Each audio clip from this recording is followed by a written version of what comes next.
하나님의 말씀 마가복음 12장 18절에서 34절까지 제가 한번 봉독하겠습니다. 부활이 없다 하는 사두개인들이 예수께 와서 물어 이르되 선생님이여 모세가 우리에게서 주기를 어떤 사람의 형이 자식이 없어 아내를 두고 죽으면 그 동생이 그 아내를 취하여 형을 위하여 상속자를 세울지니라 하였나이다. 7형제가 있었는데 마지가 아내를 취하였다가 상속자가 없이 죽고 둘째도 그 여자를 취하였다가 상속자가 없이 죽고 셋째도 그렇게 하여 7이 다 상속자가 없었고 최후에 여자도 죽었나이다. 7사람이 다 그를 아내로 취하였으니 부활 때 곧 그들이 살아날 때에 그 중에 누구의 아내가 되리까? 예수께서 이르시되 너희가 성경도 하나님의 능력도 알지 못함으로 오해함이 아니냐. 사람이 죽은 자 가운데서 살아날 때에는 장가도 아니가고 시집도 아니고 하늘에 있는 천사들과 같으니라. 죽은 자가 살아난다는 것을 말할지니 너희가 모세의 책 중 가시나무 떨기에 가는 글에 하나님께서 모세에게 이르시니 나는 아브라함의 하나님이요 이삭의 하나님이요 야곱의 하나님이라 하신 말씀을 읽어보지 못하였느냐. 하나님은 죽은 자의 하나님이 아니요 산 자의 하나님이시라. 너희가 크게 오해하였도다 하시니라. 28절 세관 중 한 사람이 그들을 변론하는 것을 듣고 예수께서 잘 대답하시기를 알고 나와 묻되 모든 계명 중에 첫째가 무엇이니까? 예수께서 대답하시되 첫째는 이것이니 이스라엘아 들으라. 주고 우리 하나님은 유일한 주시라. 네 마음을 다하고 목숨을 다하고 뜻을 다하고 힘을 다하여 주 너희 하나님을 사랑하라 하신 것이요 둘째는 이것이니 네 이웃을 네 자신과 같이 사랑하라 하신 것이라. 이보다 더 큰 계명이 없느니라. 서기관이 이르되 선생님이 옳소이다. 하나님은 한 분이시요 그 외에 다른 이가 없다 하신 말씀이 참이니이다. 또 마음을 다하고 지혜를 다하고 힘을 다하여 하나님을 사랑하는 것과 또 이웃을 자기 자신과 같이 사랑하는 것이 전체로 드리는 모든 번제물과 기타 제물보다 나으니이다.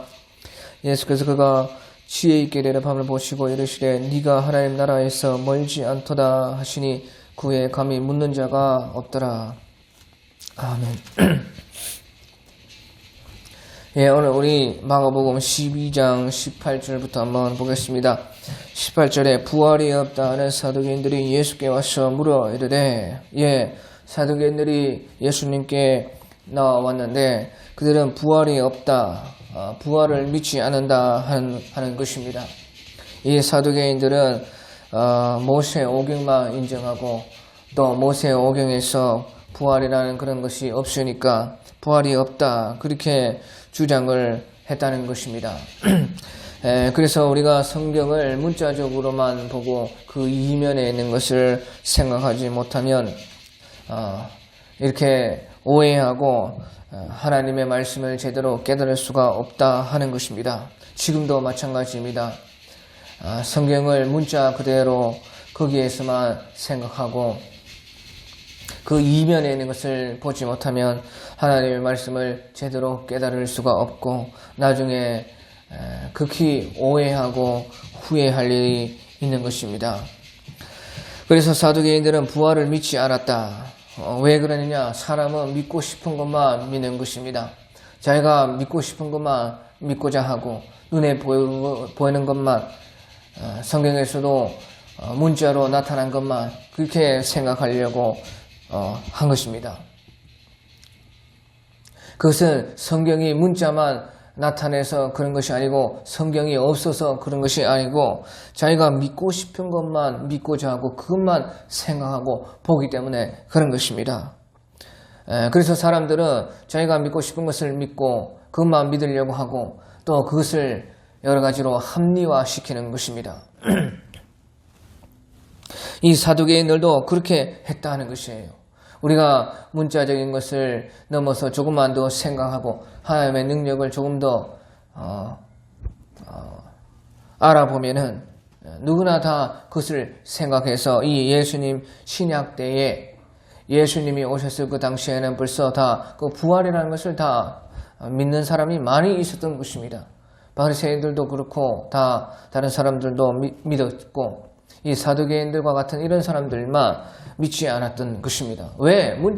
문자에서 성경에서 문자적으로 그것이 없다고 안 믿었다는 것이에요.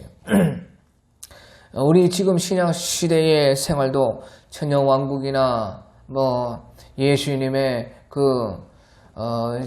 재림했을 때의 그런 일들이나 그리고 이제 새하늘과 새 땅에 일어날 그런 모든 일들, 또 그리고 하나님 나라에 완성됐을 때의 그런 각자의 영광이 다르고 각자의 상에 따라서 각자의 반열이 다른 그런 것도 다 우리는 문자적으로 그대로 나와 있는 것은 아니지만 다 조금만 생각하면 믿을 수가 있는 것입니다. 그러니까 믿고 싶은 것만 믿으려고 하지 않으면은 우리 속에서 온전하게 깨달을 수 있고 거기에서 우리는 그것을 믿을 수가 있다는 것이에요. 예수님 당시에 이 신약시대에도 구약에서 그런 부활에 대한 분명한 그런 것이 있지 않고 에스겔서에나 좀 있는데 그것도 우리의 부활과 그렇게 큰 관계는 없는 것입니다. 하지만 어쨌든 그런 모든 것을 우리가 성경을 볼 때에 우리가 죽지 않고 영원히 산다. 우리는 부활한다. 천국이 있고 지옥이 있다. 지금 세대에도 천국과 지옥이 없다. 지옥이 없다. 왜? 분명하게 구약에서도 그냥 음부라 하고 사망이라 하고 무슨 하데스라 하고 지하세계라 하고 그러니까 그런 것이 다 지옥이 아니라 하는 것이에요. 예수님께서 말하신 것도 문자적으로 그런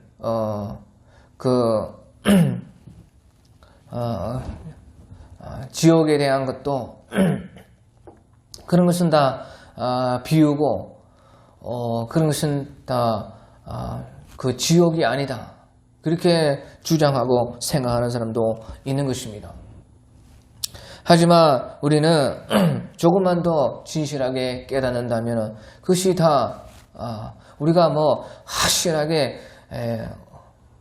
어떻다 저떻다 상세하게까지는 말하지 못해도 천국이 있다, 지옥이 있다, 부활이 있다, 천년왕국이 있다,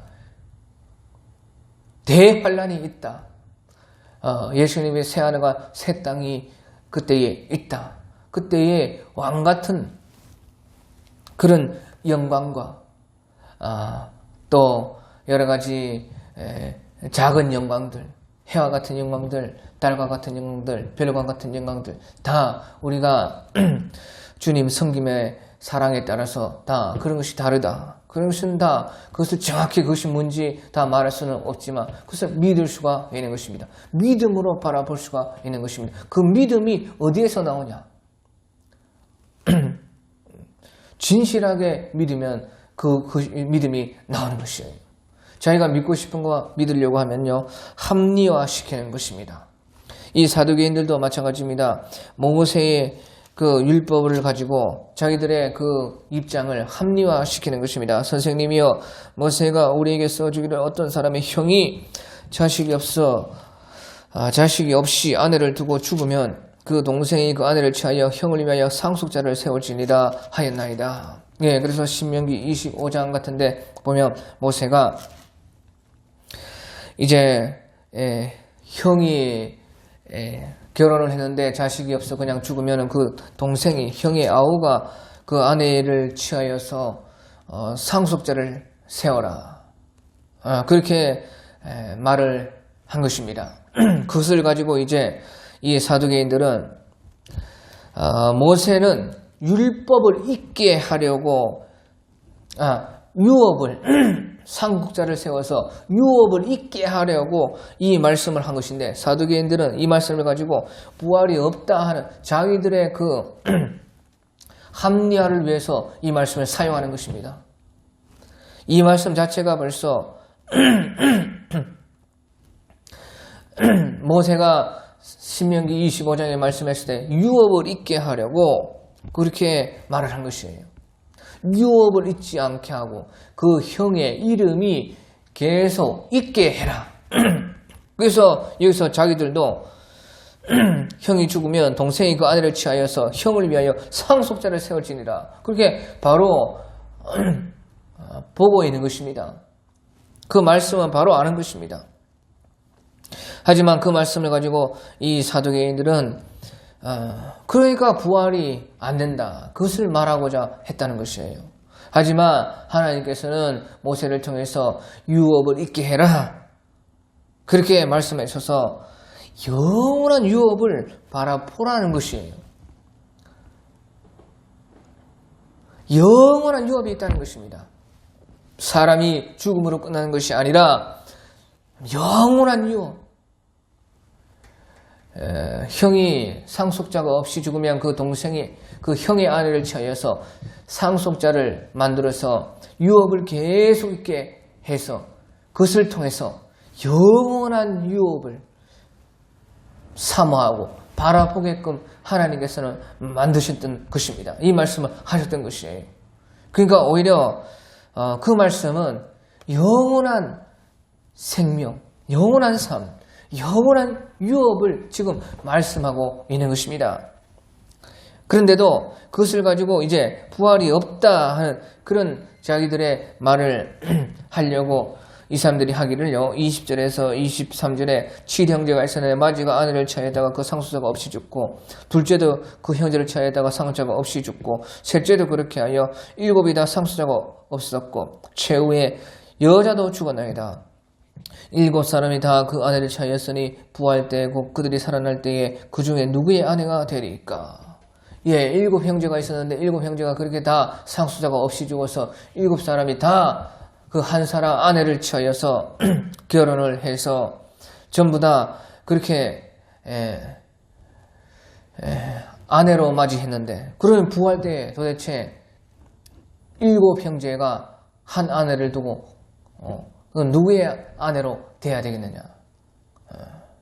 그러니까 부활이 있으면 그런 것이 말이 안 된다. 그런 일이 허다할 텐데 그런 일이 수도 없이 많을 텐데 또 그 외에 다른 문제들도 많을 텐데 부활 때에 부활이 있으면 그것이 말이 되느냐.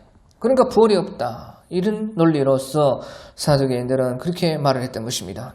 7사람이 다 그 아내를 취하였으니 부활되고 그들이 살아날 때에 그 중에 누구의 아내가 되리까? 부활이 있다고 하는 너는 이거 다 답을 해봐라. 그것이 말이 되느냐? 그 말을 하고자 하는 것입니다. 그러니까요, 이 사두개인들은요, 부활이라 해서요, 그런 개념을 사람들이 믿고 있었는데, 이렇게 그 부활에 대해서 사람들이 자세히 설명은 못했던 것입니다. 그냥 제대로 성경을 보니까 하나님이 영원한 생명을 약속하셨다. 그 영원한 생명이 어떻게 되느냐? 그러면 부활이 있어야 되지 않겠느냐? 부활이 있어야 영원한 삶을 살아갈 수 있지 않겠습니까? 그러니까 그것을 당연히 사람들이 받아들이는 것입니다. 그것이 그냥 순리적인 것이에요. 그런데 그 부활에 대해서 자세히 설명은 못하는 것이에요. 왜? 그런 것은 아예 우리가 알 수 없으니까, 그것은 성경에 나타나지 않았으니까 그것을 말할 수가 없는 것입니다. 그래서 사두개인들은 자기들의 그 논리와 자기들의 그 합리화를 가지고 이 사람들에게 이렇게 부활이 없다고 말을 전파했다는 것이에요. 그래서요, 사두개인들은 이 부활을요, 그저 살아나는 것으로 생각을 했다. 그 말인 것입니다. 7이 다 그 아내를 취하였으니 부활 때고 그들이 살아날 때 그 중에 누구의 아내가 될까? 그래서 사두개인들은 사람들이 그 부활에 대해서 자세히 설명할 수 없으니까요. 그들은 그저 생각하기를 부활은 그냥 그저 살아나는 것이다. 그런데 그저 살아나면은 이제 뭐 아내 문제가 이렇게 생길 수가 있겠죠. 하지만요, 예수님께서는 그 부활이 그저 그냥 다시 살아나는 그런 부활이 아니라는 것입니다. 너희들 마음대로 그 부활에 대해서 하나님께서 말씀하지 않았다고 해서 너희 마음대로 그렇게 생각할 수 없다는 것입니다. 그러니까요, 24절, 25절에 예수께서 이르시되 너희가 성경도 하나님의 능력도 알지 못함으로 오해함이 아니냐. 사람이 죽은 자 가운데서 살아날 때에는 장가도 아니고 시집도 아니고 하늘에 있는 천사들과 같으니라. 부활은 그저 그냥 다시 죽었다가 다시 살아나는 것이 그런 것이 아니라는 것입니다. 너희가 성경도 하나님의 능력도 알지 못함으로 오해함이 아니냐. 너희가 성경도 하나님의 능력도 크게 오해하였다는 것입니다. 사람이 죽은 자 가운데서 살아날 때는 장가도 아니고 시집도 아니고 하늘에 있는 천사들과 같다는 것입니다. 너희들이 말하는 것처럼 부활이 없는 것이 아니라는 것입니다. 너희들이 생각하는 그런 논리로서 부활이 없다고 그렇게 주장을 못한다는 것입니다. 성경도 하나님의 능력도 오해하였다는 것입니다. 부활은 모든 것을 영원한 것으로 변화시킨다는 것입니다. 부활이라는 것은 영원한 생명을 가져오는 것이고 그 영원한 생명에 맞게끔 모든 몸과 마음과 모든 환경이 다 변해버린다는 것이에요. 모든 것이 다 부활된다는 것이에요. 사람이 죽은 자 가운데 살아날 때는 장가도 아니고 시집도 아니고 하늘에 있는 천사들과 같이 된다는 것이에요. 시집가고 장가가고 하는 그런 부활이 아니라는 것입니다. 영원한 생명으로 영원히 살 수 있는 영원한 그 세계에 맞는 그런 관계로서 부활한다는 것이에요. 남자도 아니고 여자도 아니고 천사와 같이 부활한다는 것입니다. 그러니까 성경도 하나님의 능력도 오해함이 이렇게 된다는 것이에요. 마음대로 우리가 자기들의 논리에 안 맞다고 합리화시켜가지고 그렇게 우리의 믿음을 함부로 그렇게 평가하면 안 된다는 것이죠.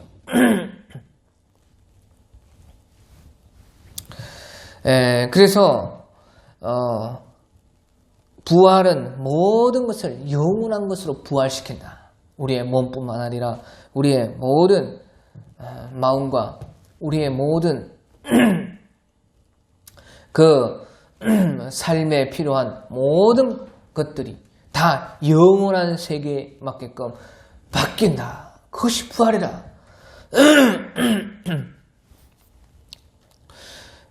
그래서요, 시편에 보면요, 그때는 다 우리의 그 분노가 다 폐하여진다. 그런 말이 있는 것입니다. 우리의 분노가 다 그 하나님을 향한 찬송으로 바뀐다. 우리의 분노가 다 없어지고 그 남은 것이 다 하나님을 향한 기쁨으로 바뀐다. 그런 비슷한 그 시편의 말씀이 있는 것입니다. 모든 것이 다 변화된다는 것입니다. 그러면 우리의 이 땅에서의 이 시집가고 장가가고 하는 이런 모든 것은 무엇이냐? 그것은요, 우리가 땅에서 이렇게 시집가고 장가가는 것은 하나님과 영원한 연합을 지금 바라보게, 그 부활 때의 하나님과 영원한 연합이 어떤 것인가, 그것을요, 가르쳐주는 상징적인 것에 이 땅의 것으로서 시집가고 장가가는 것입니다.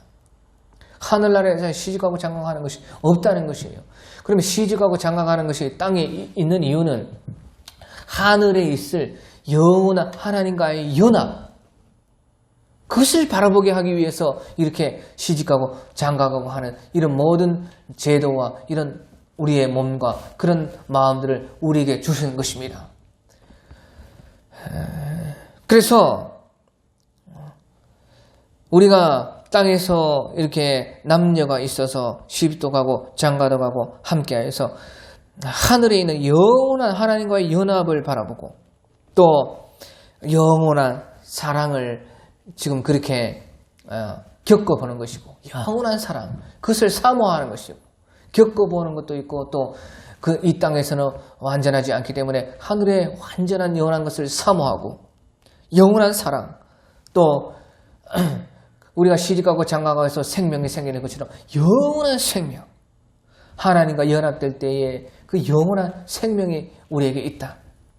그것을 우리가 유업으로 영원한 생명과 영원한 유업을 우리가 바라보게 만드는 것이다 하는 것이에요.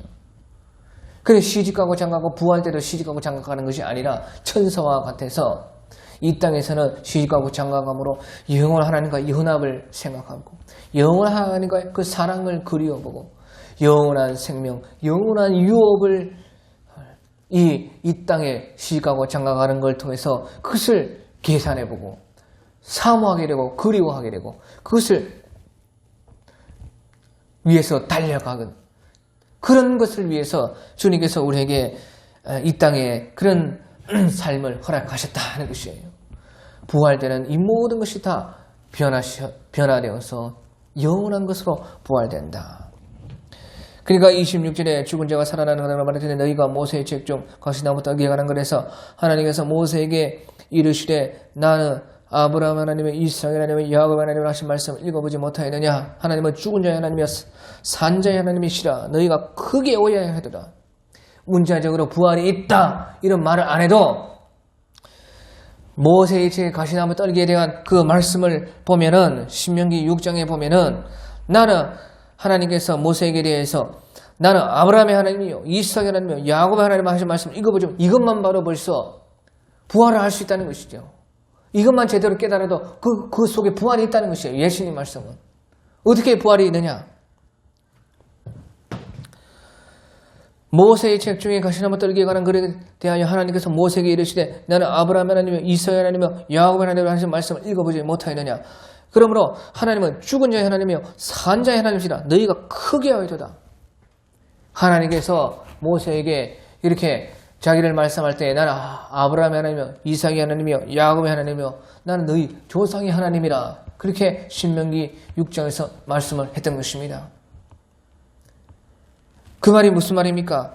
우선적으로는 그냥 문자적으로는 나는 아브라함의 하나님이며 이삭의 하나님이며 야곱의 하나님이라 하는 것은요. 하나님은 항상 살아있는 하나님이라 그 말씀이죠. 나는 아브라함에게도 하나님이었고 이삭에게도 하나님이었고 야곱에게도 하나님이었고 지금 그때 그 하나님이 지금도 살아있어가지고 너희 하나님이 되어줄 것이다. 그렇게 말한 것이에요. 거기에서 깨달아라는 것이에요. 그것이 문자적인 그것인데 그것이 다가 아니라는 것입니다. 성경 말씀은. 꼭 부활이 있다. 그렇게 말을 해야 부활이 있는 것이 아니라는 것입니다. 거기서 생각을 해보라는 것입니다. 나는 아브라함의 하나님이요 이삭의 하나님이요 야곱의 하나님이라. 그래서 지금 너의 하나님도 된다. 그러면 하나님은 지금까지 계속 살아있다는 뜻이죠. 나는 그러니까 영원히 살아있는 항상 살아있는 하나님이다. 그 말을 하는 것이에요. 그 말은 무슨 말이냐 그러면 거기에서 이제 생각을 해보라는 깨달으라는 것입니다. 무엇을 깨달으냐? 영원한 세계가 있구나. 깨달으라는 것이에요. 영원한 세계가 있다는 것이에요. 하나님이 이렇게 항상 살아있는 것처럼 하나님의 세계에는 영원한 세계가 있다는 것이죠. 그러니까요, 영원한 세계에서는요, 이렇게 하나님은 영원한 세계에 항상 살아계시니까 영원한 세계가 있는 것이고 그 영원한 세계에 속한 사람은 하나님의 영원한 세계에서는 누구든지 죽지 않는다는 것이죠.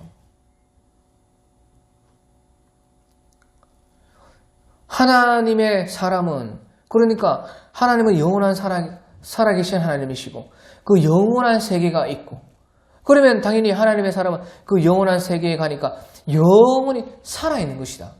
그러니까 우리도 영원히 산다는 것이에요. 그래서 하나님께는 모든 사람이 항상 살아있는 것이죠. 그러니까 예수님께서 하나님은 죽은 자의 하나님이요 산 자의 하나님이시라. 너희가 크게 오해하였도다. 하나님 죽은 자의 하나님 아니요 산 자의 하나님이시라. 하나님에게는 누구든지 계속 살아있다는 것이에요.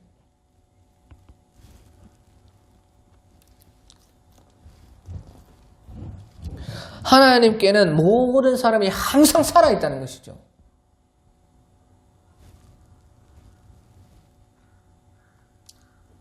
그러니까 거기에 속한 사람은 항상 하나님 앞에서 항상 살아계신 하나님, 영원한 세계에 들어가는 그 하나님께 속한 사람은 그 사람도 항상 살아있는 것이고, 그러니까 하나님께는 항상 그 사람이 살아있는 것이고, 우리는 영원한 생명을 가지고 있다는 것이죠.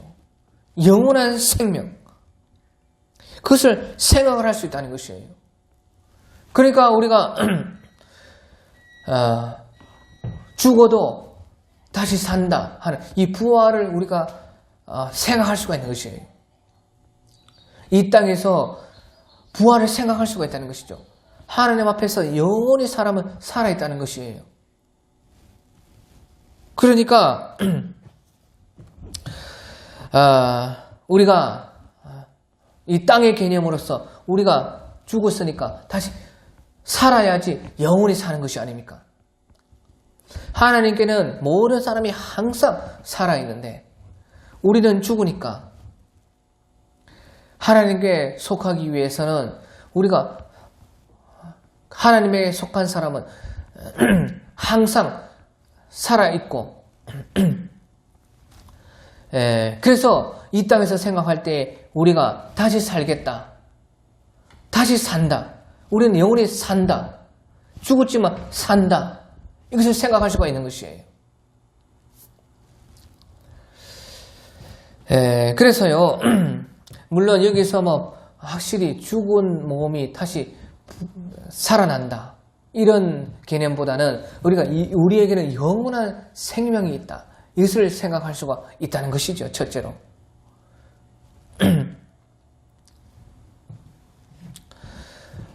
거기에서 우리가 이 죽은 육체도 다시 살아나지 않겠느냐 하는 이런 믿음을 가질 수가 있는 것이에요. 확실히 주님께서 그것을 말씀하지 않았기 때문에 확실히 우리가 구약을 통해서 깨달을 수 있는 것은 우리가 하나님 앞에 영원히 산다, 이것은 확실한 것입니다. 죽었던 육체가 다시 부활한다, 이것은 우리가 믿음으로써 구약에서는 생각할 수밖에 없는 것이지만 신약에 와서야 예수님께서 그것을 확실히 드러내서 우리가 알 수 있었던 것이지만, 아무튼지 우리가 하나님 앞에 영원히 사니까 우리가 죽은 것이 아니다, 우리가 산다, 이런 부활의 개념을 가질 수가 있는 것이죠. 그래서 예수님 당시에 그 사람들도 이런 것을 믿고 있었던 것입니다. 왜? 육체적으로 생각했을 때에 우리가 죽었으니까, 하나님 앞에 영원히 사는데 죽었으니까 다시 산다는 것을 논리적으로 그렇게 생각을 할 수가 있었다는 것입니다. 그래서 아무튼지요, 이렇게 땅의 그 논리로만 가지고 하나님의 나라를 우리가 다 이해할 수가 없다는 것입니다. 너희가 크게 오해하였도다. 하나님은 죽은 자의 하나님 아니요, 산 자의 하나님이십니다. 너희가 크게 오해하였도다. 땅의 논리로만 가지고, 땅의 생각만 가지고, 성경을 문자적으로만 보고 이성적으로만 생각을 해가지고 그렇게 해가지고는 하나님의 나라를 다 이해할 수 없다는 것입니다. 오히려 크게 오해할 수가 있다는 것이죠.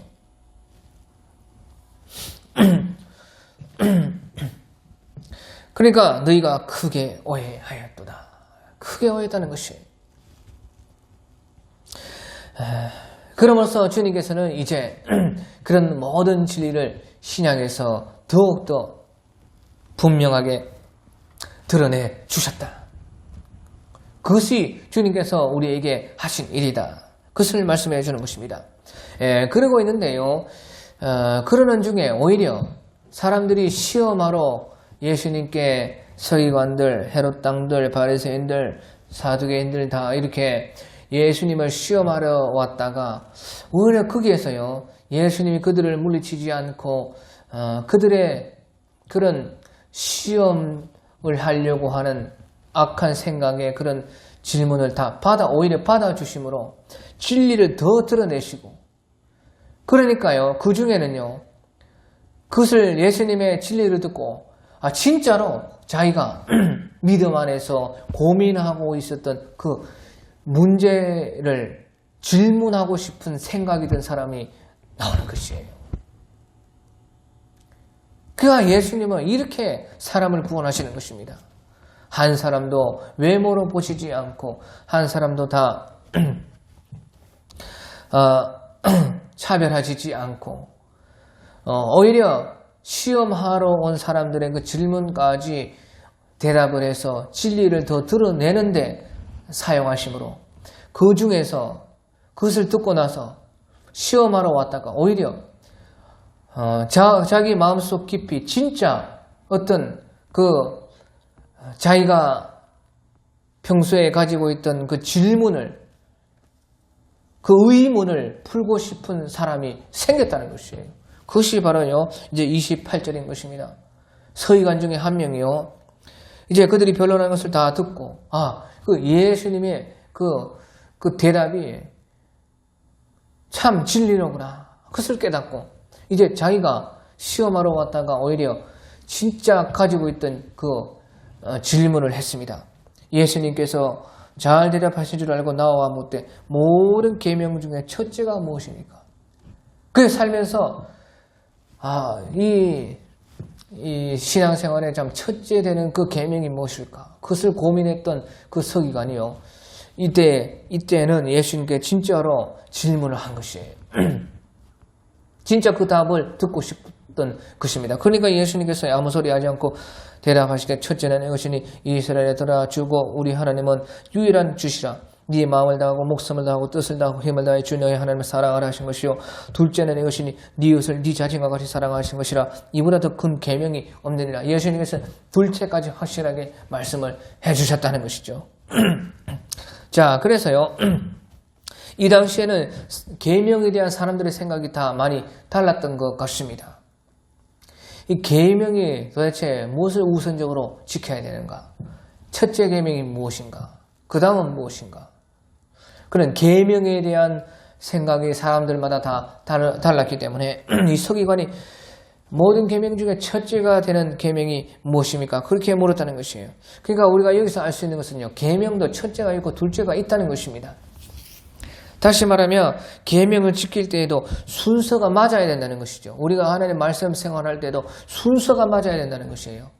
예수님께서 첫째는 이것이니 이스라엘들아 주 우리 하나님은 유일한 주시라. 네 마음을 다하고 목숨을 다하고 뜻을 다하고 힘을 다해 주 너희 하나님을 사랑하라 하신 것이요, 둘째는 이것이 네 이웃을 네 자신과 같이 사랑하라 하신 것이라. 이보다 더 큰 계명이 없느니라.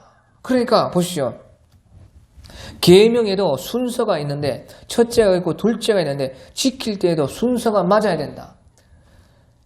첫째는 하나님이 먼저고 사람이 나중이라는 것이에요. 하나님에 대한 것이 먼저고 그 다음에 사람에 대한 것은 둘째라는 것입니다. 이것을 우리가 깨달을 수가 있는 것이에요. 하나님에 대한 것이 먼저고 그 다음에 사람에 대한 것이다. 만약에 신앙이 있고 정치가 있으면 신앙이 먼저나 정치가 먼저, 신앙이 먼저라는 것이에요. 하나님에 대한 것이 먼저고 그 다음에는 정치고 사람에 대한 것이고 그렇다는 것이죠. 그 다음에 또요, 그래서 그렇게 순서가 맞으면요, 하나님을 알 때에 사람을 알게 된다는 것이에요. 하나님을 사랑하는 것을 알 때에 사람을 사랑하는 것을 알게 된다는 것이죠. 첫째는 이것이 들으라 이스라엘아 주고 우리 하나님은 유일한 하나님이시라. 네 마음을 다하고 목숨을 다하고 뜻을 다하고 힘을 다해 주 너희 하나님을 사랑하라는 것이요.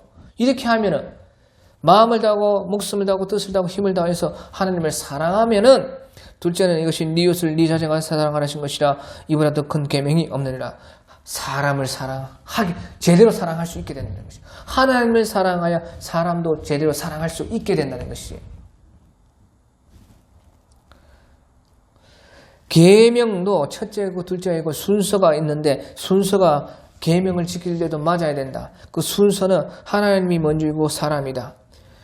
그래서 하나님을 먼저 그 다음에 사람을 그 다음으로 생각하면은 하나님을 알 때 진정으로 또 사람도 사랑할 수가 있다. 그리고 사랑도 하나님의 사랑 보이지 않는 하나님에 대한 사랑인 것입니다. 사람에 대한 사랑은 보이는 사랑인 것입니다. 그러니까 사랑도요, 보이지 않는 사랑이 보이는 사랑을 만든다는 것이에요. 하나님을 사랑해야 사람을 정말로 제대로 사랑할 수가 있다. 보이지 않는 사랑을 할 수 있어야 보이는 사랑도 할 수가 있다. 보이지 않는 사랑이 먼저고 보이는 사랑은 두 번째다. 보이는 사랑을 해야지만 보이지 않는 사랑을 할 수가 있다는 것이에요. 이것을 예수님께서 분명하게 첫째다, 둘째다 하면서 말씀을 해주셨다는 것이에요. 하지만요, 사람은 행위적이고 눈에 보이는 것이고 양적이고 그런 것을 중시하는 것입니다. 그러니까 보시죠. 32절에 33절에 서기관이 이르되 선생님이 옳소이다. 하나님 한 분이시오. 그 외에 다른 이가 없다 하신 말씀이 참이니라. 또 마음을 다하고 지혜를 다하고 힘을 다하여 하나님을 사랑하신 것과 또 네 이웃을 자기 자신과 사랑하라 하신 것이 전체 드리는 모든 번제물과 기타 제물보다 나으니라. 이제 서기관이 제대로 깨달았다는 것이에요. 그 예수님의 말씀을 듣고 보니까 제대로 깨달았다는 것이에요. 무엇을 깨달았느냐? 사람은요, 전체 드리는 모든 번제물과 기타 제물을 더 먼저 해야 된다고 생각하는 것이에요. 사람들은 생각하기를 행위적이고 양적이고 보이고 그런 것을 우선적으로 생각하고 중요하게 생각한다는 것이에요. 하지만 예수님께서 그것이 아니다 했을 때 이 서기관이 그것을 바로 알고 제대로 깨달아서 전체로 드리는 모든 번제물 기타 제물보다 나으니라. 이 말씀이 참이니이다. 마음을 다하고 지혜를 다하고 힘을 다하여 하나님을 사랑하는 것도 이웃을 자기 자신과 같이 사랑하라는 것이 전체로 드리는 모든 번제물과 기타 제물보다 나은. 이 말은 전체로 드리는 모든 번제물 기타 제물을 사람들은 중요시하고 그것을 먼저 해야 된다고 생각했다는 것이에요. 하지만 예수님께서 이렇게 말씀하실 때 사람들이 하나님이 먼저고 사람이 나중인 것은 다 알았습니다. 하지만 보이는 것이 먼저가 아니다. 보이지 않는 것이 먼저다. 이것을 사람들은 몰랐습니다. 보이지 않는 것이 하나님을 사랑하는 것, 사랑이 먼저고 전체로 드리고 번제물을 드리고 그 행위적인 그런 것은 두 번째라는 것이에요.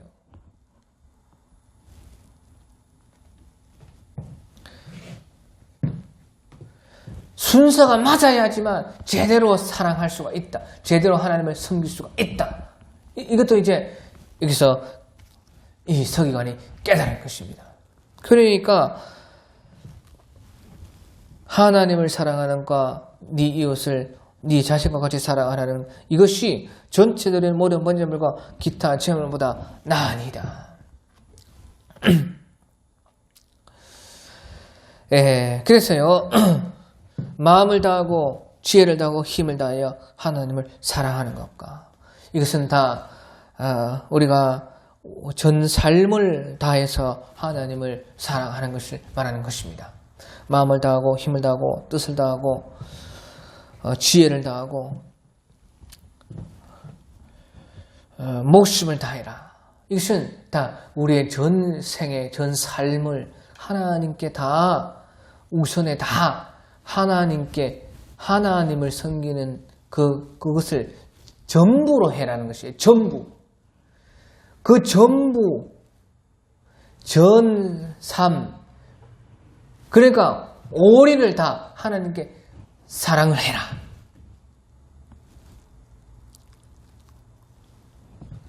그런데 거기서 네 이웃을 네 자신과 같이 사랑하라 하는 것이에요. 그러니까 하나님께 오리를 일단은 다 하는 것입니다. 그러니까 네 자신과 같이 사랑하라. 네 이웃은 그런데 네 자신과 같이 사랑하라 하는 것은 결국에는 우리가 하나님을 사랑하기 때문에 하나님이 나를 이렇게 사랑하셨기 때문에 거기서 나를 발견하고 그것 때문에 이웃을 사랑하게 되는 것. 그러니까 하나님을 구를 사랑하고 이웃을 사랑해. 그런 말이 아닙니다.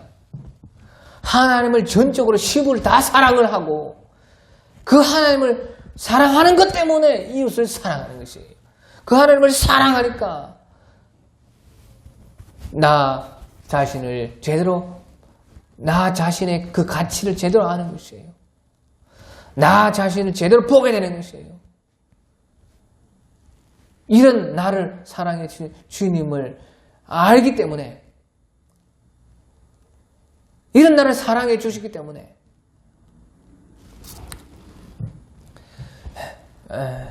그 하나님의 사랑 때문에 나를 알게 되고 그렇기 때문에 이웃을 사랑하는 것. 그것이 이제 이웃을 네 자신과 같이 우리의 참 나 자신의 그 가치는 하나님을 사랑할 때 우리가 알게 되는 것이에요. 우리의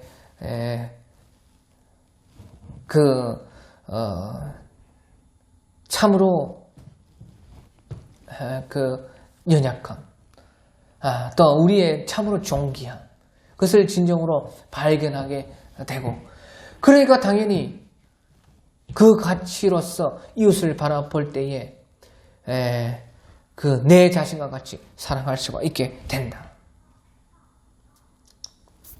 어떻게 사람이 자기가 자신을 생각하는 이상으로 남을 생각할 수가 있겠습니까? 그럴 수는 없는 거예요. 그러니까 네 자신과 같이 사랑하라 하는 것이에요. 그러니까 네가 하나님을 사랑하는 만큼, 거기에서 너 자신을 발견한 만큼, 사실은요, 그만큼 우리는 이웃을 사랑할 수 있게 되는 것이에요. 억지로 친절하게 그렇게 해준다. 나한테 이 정도 하니까 그 사람한테도 이 정도 한다. 그런 생각 가지고는 진실한 사랑 할 수 없는 것입니다. 그것은 율법밖에 되지 않은 것입니다. 사랑이 되지 않은 것이에요. 그러니까 진정으로 우리가 하나님을 사랑하고 그 속에서 나의 그 비참함과 나의 존귀함과 하나님이 나를 얼마나 사랑하시느냐를 알 때에 정말로 이웃이 그 나 자신을 발견할 만큼 이웃이 보이게 되고 그것을 이웃의 불쌍함 또 이웃의 귀중함 그것을 알게 되는 것이죠. 그만큼밖에 사랑할 수가 없는 것입니다. 자, 그래서요, 그 깨달은 서기관에게 예수님께서 34절 예수께서 그가 지혜있게 대답을 모시고 이르시되 네가 하나님 나라에서 멀지 않도다 하시니 그 후에 감히 묻는 자가 없더라. 감히 묻는 자가 없다는 것이에요. 물어봤자 더 진리만 더 전파될 뿐인 것입니다. 물어봤자 자기의 무지함만 드러나고 예수님의 지혜만 높아질 뿐인 것입니다. 그러니까 예수님께서 그가 지혜 있게 대답함을 보시고 이르시되 네가 하나님 나라에서 멀지 않도다. 하나님 나라에서 멀지 않다는 것입니다. 하나님 나라가 어디에 있느냐? 하나님의 나라는 하나님의 말씀을 깨닫는 데서 시작한다는 것이에요. 이 서기관이 깨달았을 때 예수님께서 하나님 나라가 네게서 멀지 않도다. 하나님 나라는 하나님의 말씀을 깨닫는 데서부터 성경이든지 이 자연세계이든지 우리가 인생 살아가는 데서 깨닫는 것. 어떻게든 하나님의 뜻을 깨닫는 거기에서부터 하나님 나라가 시작된다는 것이에요. 그러니까 하나님 나라가 멀지 않다. 하나님 나라가 이게 바로 왔다는 뜻이 아닙니다. 그 깨닫는 것에서부터 하나님 나라가 시작이 된다는 것이에요. 깨닫는 것은요, 진실함에서 시작되는 것이 진실함. 진실한 자만이 하나님 앞에 정말로 벌거벗은 것처럼 진실하게 선 사람만이 깨달을 수가 있고 그런 진실한 사람에게만 예수님께서 만나 주시고 거기에서 주님의 사랑을 알 때 하나님 사랑, 이웃 사랑을 알게 되고 거기에 하나님 나라가 있다는 것이죠. 우리가 깨닫는 것에서 하나님 나라가 시작되는데 거기서 하나님 나라가 멀지 않습니다. 그런데 그 깨닫는 것은 이렇게 진실한 사람만이 서기관이 이르되 선생님이여 옳소이다. 하나님은 한 분이시오. 그 외에 다른 이가 없다 하신 말씀이 참이니라.